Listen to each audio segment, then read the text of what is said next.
Wankhede stadium వేదికగా ముంబై ఇండియన్స్తో జరిగిన మ్యాచ్లో లక్నో టీం అదిరిపోయే విక్టరీ కొట్టారు. వాళ్ళ టాప్ బ్యాట్స్మెన్ నికోలస్ పురాన్ యొక్క తుఫాన్ కారణంగా ఆ టీం అనుకున్న దానికంటే ఎక్కువ స్కోర్ కొట్టింది. అండ్ దాని వాళ్ళ బౌలర్ స్టార్టింగ్లో ఎక్కువ రన్స్ ఇచ్చినప్పటికీ ఆ తర్వాత కంబ్యాక్ చేసి ముంబై టీం ఓడించారు. సో ఈ మ్యాచ్లో అయితే లక్నో టీం 18 పరుగుల తేడాతో గెలిచి ఈ సీజన్ ఒక విజయంతో ఫినిష్ చేశారు. అదరాని ముంబై ఇండియన్స్ చూసుకుంటే ఈ సీజన్లో 10వ ఓటమితో 10వ స్థానాన్ని ఫిక్స్ చేసుకున్నారు. సో ముంబై టీం అలా ఒక సీజన్లో 10 మ్యాచ్లు ఓడిపోవడం ఇది కేవలం రెండోసారి మాత్రమే.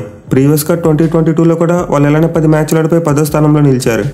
అయితే ఇప్పుడు ముంబై వాళ్ళ దగ్గర చాలా వీక్ టీం ఉండేది, కానీ ఈ సీజన్లో వాళ్ళ దగ్గర చాలా వరకు స్ట్రాంగ్ టీం ఉన్నప్పటికీ పాయింట్స్ టేబుల్లో మాత్రం 10వ ప్లేస్లో ఆగిపోయారు. సో ఇప్పటివరకు హార్దిక్ పాండ్యా కెప్టెన్సీలో ఇలా ఎప్పుడూ జరగలేదు. గత 2 సీజన్స్లో కూడా గుజరాత్ టీంను ఫైనల్ వరకు తీసుకెళ్లాడు. బట్ సీజన్లో చూసుకుంటే for the first time as a కెప్టెన్గా ఘోరంగా ఫెయిల్ అయ్యాడు. ఇన్ఫాక్ట్ కెప్టెన్గా టీంను సరిగ్గా లీడ్ చేయలేకపోయాడు. అలాగే ప్లేయర్గా చూసుకున్న పెర్ఫార్మెన్స్ చాలా వర్స్ట్గా ఉంది. సో ముంబై టీం ఏడాది కప్ కొట్టాలని చెప్పి కెప్టెన్సీ చేంజ్ చేశారు, బట్ అది కంప్లీట్లీ బ్యాక్ఫైర్ అయ్యింది. గత 3 సీజన్స్లో రెండోసారి పాయింట్స్ టేబుల్లో 10th ప్లేస్లో నిలిచారు. సో ఇప్పటివరకు ఐపీఎల్ హిస్టరీలో ఈ టీం కూడా ఇలా 2 సార్లు 10th ప్లేస్లో నిలవలేదు. సో ఇప్పటివరకు ఐపీఎల్ హిస్టరీలో 10 టీమ్స్ అన్నప్పుడు ఇలా ఈ టీం కూడా 2 సార్లు 10th ప్లేస్లో నిలవలేదు. ఫర్ ది ఫస్ట్ టైం ఇది ముంబై టీంకు పాసిబుల్ అయింది. ఇక మ్యాచ్ విషయానికి వస్తే ముంబై టీం టాస్ గెలిచి ముందుగా ఫీల్డింగ్ తీసుకున్నారు. అండ్ సీజన్లో చూసుకుంటే హార్దిక్ పాండ్యా 10వసారి టాస్ కలవడం. సో ముంబై టీంకి అయితే ఈ సీజన్లో టాస్ విషయంలో చాలా లక్ కలిసి వచ్చింది, బట్ వాళ్ళకి పెర్ఫార్మెన్స్లో మాత్రం ఎలాంటి లక్ కలిసి రాలేదు. ఇక 2 టీమ్స్లో చేంజెస్ చూసుకుంటే ముంబై వాళ్ళు డెవాల్ బ్రేవిస్, షెఫర్డ్ మర్, అర్జున్ డేనియల్ గారిని తీసుకొచ్చారు. అలాగే లక్నో టీం డీకాక్ని పక్కన పెట్టి పడిక్కల్ని తీసుకొచ్చారు. అండ్ బౌలింగ్లో మ్యాట్ హెన్రీని పిక్ చేశారు. సో ఈ మ్యాచ్లో ముంబై టీం బుమ్రాతో పాటు తిలక్ వర్మ మరియు టీమ్ డేవిడ్ వీళ్ళందరికీ రెస్ట్ ఇచ్చేసింది. బట్ లక్నో టీం మాత్రం వాళ్ళు ఫుల్ స్ట్రెంత్ టీంతోనే బరిలో దిగారు. అయితే టాస్ ఓడిపోయి ముందుగా బ్యాటింగ్ వచ్చిన లక్నో టీంకి అస్సలు మంచి స్టార్ట్ రాలేదు. ఫస్ట్ ఓవర్లోనే దేవదత్ పడిక్కల్ గోల్డెన్ డక్అవుట్ అయ్యాడు. సో స్టార్టింగ్లో అయితే నువాన్ తుషారా చాలా అద్భుతంగా బౌలింగ్ చేశాడు. బాల్ని బీభత్సంగా స్వింగ్ చేస్తూ బ్యాట్స్మెన్ చాలా ఇబ్బంది పెట్టాడు. ఈవెన్ అర్జున్ డేనియల్ గారు చూసుకున్న అదర్ ఎండ్లో బాల్ని చాలా బాగా స్వింగ్ చేస్తూ స్టాయినస్ని ఇబ్బంది పెట్టాడు. బట్ కొంచెం ఓవర్ అగ్రెసివ్గా బిహేవ్ చేశాడు. సో ఫస్ట్ 3 ఓవర్స్లో అయితే ముంబై టీంకు చాలా మంచి స్టార్ట్ వచ్చింది. కానీ తర్వాత చూసుకుంటే స్టాయినస్ సూప్ అందుకున్నాడు. కంపోజ్ బౌలింగ్లో వరుసగా 3 4లు కొట్టాడు. దీంతో పవర్ ప్లేలో లక్నో టీం స్కోరింగ్ రేట్ కాస్త పెరిగింది. అండ్ స్టాయినస్ చూసుకుంటే మొత్తం 22 బంతుల్లో 28 పరుగులు చేశాడు. ఇక రాల్ చూసుకుంటే అప్పట్లోనే మరోసారి చాలా బాక్డౌన్ అయి బ్యాటింగ్ చేశాడు. అగ్రెసివ్ ఇంటెంట్ చూపించలేకపోయాడు. దీంతో స్టాయినస్ మీద ఒత్తిడి పెరిగి అతను భారీ షాట్లు ఆడాల్సి వచ్చింది. అండ్ ఈ క్రమంలోనే అతను చాలా బౌలింగ్ ఎల్బీడబ్ల్యూకి అవుట్ అయిపోయాడు. సో లక్నో టీంకి అయితే పవర్ ప్లేలో 49 పరుగులు వచ్చినప్పటికీ 2 వికెట్లు కోల్పోయారు. ఈవెన్ తర్వాత చూసుకున్న వాళ్ళ స్కోరింగ్ రేట్ పెద్దగా ఏమీ పెరగలేదు. అలాగే దీపక్ కూడా వికెట్ కూడా కోల్పోయారు వాళ్ళు. సో 10 ఓవర్లు ముగిసేసరికి లక్నో టీం 3 వికెట్లు కోల్పోయి కేవలం 69 పరుగులు మాత్రమే చేయగలిగింది. అండ్ ఈ టైంలో చూసుకుంటే వాళ్ళు 180 రన్స్ కొడితే చాలా ఎక్కువ అనుకున్నాం. కానీ అలాంటి టైంలో నికోలస్ పురాన్ తుఫాన్ వచ్చింది. అతను ఎప్పుడైతే బ్యాటింగ్ వచ్చాడో ఒక్కసారిగా లక్నో టీం యొక్క మొమెంటం మారిపోయింది. ఎస్పెషల్లీ ఓవర్ నెంబర్ 11 నుండి 16 వరకు ఈ 6 ఓవర్స్లో బౌలర్స్ను ఉతికారేశాడు. 15 ఓవర్లు అయితే 4 సిక్స్లు కొట్టి ఓవరాల్గా 29 రన్స్ రాబట్టాడు. సో నికోలస్ పురాన్ అయితే కేవలం 29 బంతుల్లోనే 75 పరుగులు చేసి ఒక్కసారిగా లక్నో స్కోర్ అమాంతంగా పెంచేశాడు. మిగిలిన మ్యాచ్లో అతను 6 హీటింగ్ వేరే లెవెల్. తన ఇన్నింగ్స్లో ఏకంగా 8 సిక్స్లు ఉన్నాయి. సో మొదటి 10 ఓవర్ల పాటు లక్నో ఇన్నింగ్స్ చాలా చప్పగా సాగింది.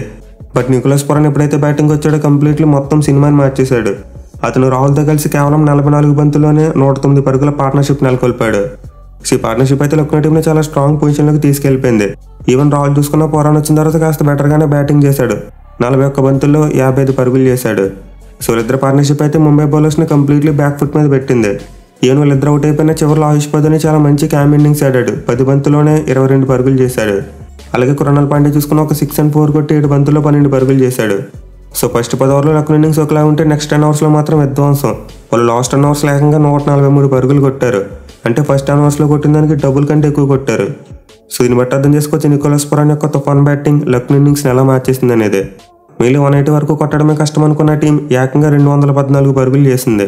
సో ఇదైతే డెఫినెట్లీ గ్రౌండ్లో ఒక విన్నింగ్ టోటల్. పైగా లక్నో టీం ఇప్పటివరకు 200+ స్కోర్ కొట్టినప్పుడు ఇప్పుడు కూడా మ్యాచ్ ఓడిపోలేదు. సో నికీపీ అయితే ఈ మ్యాచ్లో వంటి చేతి లక్నో యొక్క ఫార్చ్యూన్ని మార్చడని చెప్పుకోవచ్చు. ఇక ముంబై బౌలింగ్ విషయానికి వస్తే ఫస్ట్ 10 ఓవర్స్లో చాలా బాగా బౌలింగ్ చేశారు. మిగిలిన నువాన్ తుషారా మరియు చావ్లా వీళ్ళిద్దరూ లక్నో టీంలో బ్యాక్ ఫుట్ మీద పెట్టారు. తుషారా 4 ఓవర్స్లో 28 రన్స్ ఇచ్చి 3 వికెట్స్ తీసుకుంటే చావ్లా 4 ఓవర్స్లో 29 రన్స్ ఇచ్చి అతను కూడా 3 వికెట్స్ తీసుకున్నాడు. బట్ ఇద్దరు బౌలర్స్ చెప్తే మిగతా బౌలర్స్ అంతా చాలా రన్స్ ఇచ్చారు.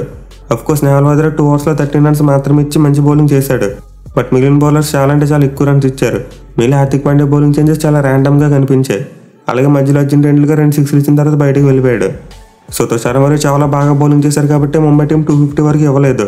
అదే వాళ్ళు కూడా ఫెయిల్ అయిన ఉంటే వాళ్ళ బౌలింగ్ ఇంకా ఘోరంగా ఉండేది. బట్ ఎనివే చేజింగ్ విషయానికి వస్తే ముంబై టీంకి చాలా మంచి స్టార్ట్ వచ్చింది. ఎస్పెషల్లీ హిట్ మ్యాన్ ఒక స్పెషల్ షో పెట్టాడు. కేవలం 38 బంతుల్లోనే 48 పరుగులు చేశాడు. సో రోహిత్ శర్మ అయితే పవర్ ప్లేలో అట్ హిస్ బెస్ట్, నిజంగా మైండ్ బ్లోయింగ్ బ్యాటింగ్ చేశాడు. తన రేంజ్ క్లాస్ సిట్టింగ్స్తో బౌలర్స్ మీద ఎదురుదాడి చేశాడు. కానీ అదర్ ఎండ్లో చూసుకుంటే మాత్రం బ్రేవిస్ చాలా స్ట్రగుల్ అయ్యాడు. మెయిన్లీ మ్యాచ్లో ముంబై టీం వాళ్ళ ఓపెనింగ్ కాంబినేషన్ మార్చేసింది. ఇషాన్ కిషన్ ఉన్నప్పటికీ అతని నెంబర్ 4లో పంపారు, బ్రేవిస్ని ఓపెనర్గా పంపారు. సో ఈ మూవ్ అయితే కొంతవరకు వర్కౌట్ అయింది. ఎందుకంటే రోహిత్ మరియు బ్రేవిస్ కలిసి 8.4 ఓవర్స్లోనే 88 పరుగుల పార్ట్నర్షిప్ పెట్టారు. సో బ్రేవిస్ 20 బంతులు 23 పరుగులు చేసినప్పటికీ రోహిత్ మాత్రం అదర్ ఎండ్లో ధనాధన ఇన్నింగ్స్ ఆడాడు. మెయిన్లీ సీజన్ ఒక మంచి ఇన్నింగ్స్తో ముగించాడు. సో ఇదైతే టీమిండియా ఫ్యాన్స్కు చాలా ఊరటనిచ్చే అంశం. గత కొన్ని మ్యాచ్ల్లో చూసుకుంటే అతను సరిగ్గా పెర్ఫామ్ చేయట్లేదు. దీంతో వరల్డ్ కప్లో అతని ఫామ్ మీద కాస్త ఆందోళన ఏర్పడింది. బట్ ఈ మ్యాచ్లో రోహిత్ శర్మ చాలా మంచి ఇన్నింగ్స్ ఆడి టచ్లోకి వచ్చాడు. అయితే ఇప్పుడైతే బ్రేవిస్ వికెట్ పడిన తర్వాత ముంబై టీం వరుసగా వికెట్లు కోల్పోయింది. కేవలం 13 బంతుల గ్యాప్లో మొత్తం టాప్ ఆర్డర్ అవుట్ అయిపోయారు. మెయిన్లీ సూర్యకుమార్ యాదవ్ మరోసారి డక్అవుట్ అయ్యాడు. సో ముంబై టీంకి అయితే మంచి స్టార్ట్ వచ్చినప్పటికీ ఆ తర్వాత చాలా క్విక్గా వికెట్స్ కోల్పోయారు. దీంతో హార్దిక్ పాండ్యా మరి ఇషాన్ కిషన్ చాలా స్ట్రగుల్ అవుతూ బ్యాటింగ్ చేశారు. వీళ్ళిద్దరు కలిసి 4వ వికెట్కు 16 బంతులు 19 పరుగులు మాత్రమే యాడ్ చేశారు. Mainly Ishan Kishan big target చేసింగ్లో 15 బంతుల్లో 14 పరుగులు చేశాడు. అలాగే హార్దిక్ చూసుకున్న 13 బంతుల్లో 16 పరుగులు చేశాడు. సో వీళ్ళిద్దరు స్లో బ్యాటింగ్ కారణంగా ముంబై టీం మొమెంటం కోల్పోయింది. At the same time required run rate కూడా చాలా పెరిగిపోయింది. ఇన్ఫాక్ట్ ఒక టైంలో 14.2 ఓవర్స్లో 120 పరుగులు చేసి 5 వికెట్లు కోల్పోయారు. సో ఈ టైంలో ముంబై టీం టార్గెట్కు దగ్గరగా వస్తుందని చెప్పి ఎవరు ఎక్స్పెక్ట్ చేయలేదు. కానీ చివరిలో నమందిర్ ఒక అద్భుతమైన ఇన్నింగ్స్ ఆడాడు. 28 బంతుల్లోనే 62 పరుగులు చేశాడు. సో 10th ఓవర్స్లో అయితే అతని బ్యాటింగ్ కారణంగా ముంబై టీం చాలా రన్స్ కొట్టింది. కానీ ఎదురెండ్లో ఉన్న ఇషాన్ కిషన్ అతనికి మంచి సపోర్ట్ ఇవ్వలేకపోయాడు.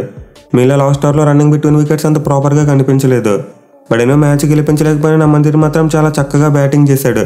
నిజంగా ఈ సీజన్లో ముంబై టీం ఒక మంచి టాలెంటెడ్ ప్లేయర్ని పట్టుకుందని చెప్పుకోవచ్చు. ఇక లక్నో బౌలింగ్ విషయానికి వస్తే స్పిన్నర్స్ ఇద్దరు చాలా బాగా బౌలింగ్ చేశారు.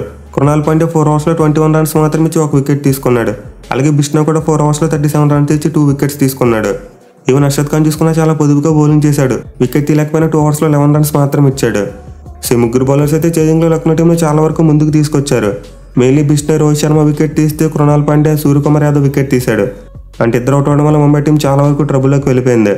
ఈవెన్ అవునులకు చూసుకున్న 4 ఓవర్స్లో 50 రన్స్ ఇచ్చి 2 వికెట్స్ తీసుకున్నాడు. ఇన్ఫాక్ట్ అతనికి ఇంకో వికెట్ వచ్చి ఉండాలి. బట్ నమందిర్ అవుట్ అయినప్పుడు అతను నో బాల్ వేశాడు. సో లక్నో బౌలర్స్ అయితే రన్స్ ఇచ్చినప్పటికీ వికెట్స్ మాత్రం తీయగలిగారు. మెయిన్లీ మిడిల్ ఓవర్స్లో ముంబై టీంను చాలా బాగా కట్టడి చేశారు. అలాగే లాస్ట్ ఓవర్లో చూసుకున్న కృణాల్ పాండ్యా ఒక మంచి డైవ్తో 6 ఆపాడు. సో గత మ్యాచ్లతో పోల్చుకుంటే ఈ మ్యాచ్లో లక్నో టీం చాలా మంచి పెర్ఫార్మెన్స్ ఇచ్చింది. విత్ ద బాల్ అండ్ ఫీల్డింగ్లో కూడా మంచి ఎఫర్ట్స్ పెట్టారు.